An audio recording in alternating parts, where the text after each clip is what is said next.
ভয়াবহ আগুনে পুড়ে মৃত্যু হলো দুজনের। ঘটনায় আহত হয়েছেন আরও তিনজন। দুর্ঘটনাটি ঘটে বাঁকুড়া শহরের লালবাজার মাঝিপাড়া এলাকায়। প্রবল শব্দে কেঁপে ওঠে গোটা এলাকা। ঘুম ভেঙে স্থানীয়রা বাড়ির বাইরে বেরিয়ে এসে দেখেন স্থানীয় নিতাই পালের বাড়ি দাউ দাউ করে জ্বলছে। ভেঙে পড়েছে বাড়ির একাংশ। খবর পেয়ে ঘটনাস্থলে ছুটে আসে দমকল ও বাঁকুড়া সদর থানার পুলিশ। আগুনের গ্রাসে থাকা বাড়ি থেকে মোট 5 জনকে উদ্ধার করে প্রথমে বাঁকুড়া সম্মিলনী মেডিকেল কলেজে নিয়ে যাওয়া হয়। সেখানেই দুজনকে মৃত বলে ঘোষণা করেন চিকিৎসকরা।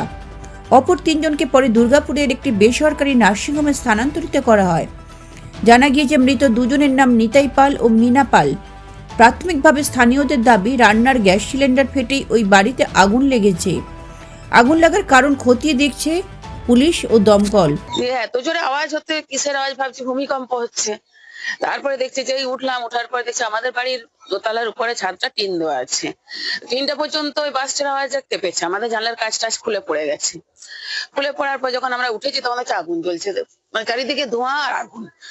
তারপরে দেখছি চিৎকার করার আওয়াজ, বাইরে গেট দেখছি কোথাও আগুন জ্বলছে। যখন দেখতে পেয়েছি ঘরের থেকে বাইরে আসছি, গেটে চাবি দেওয়া, পাশাপাশি সব ওরা কান্নাকাটা করছে। বাচ্চা দুটো, মানে যে ওদের ছোট বোন, ফুলেশ্বরী নাম, ডাকনাম বুলি, ও করেছে মেয়ে দুটোকে জানলা দিয়ে ফেলে দিয়েছে।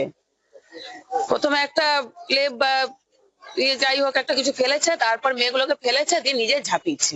ব্যুরো রিপোর্ট, লটারি সংবাদ।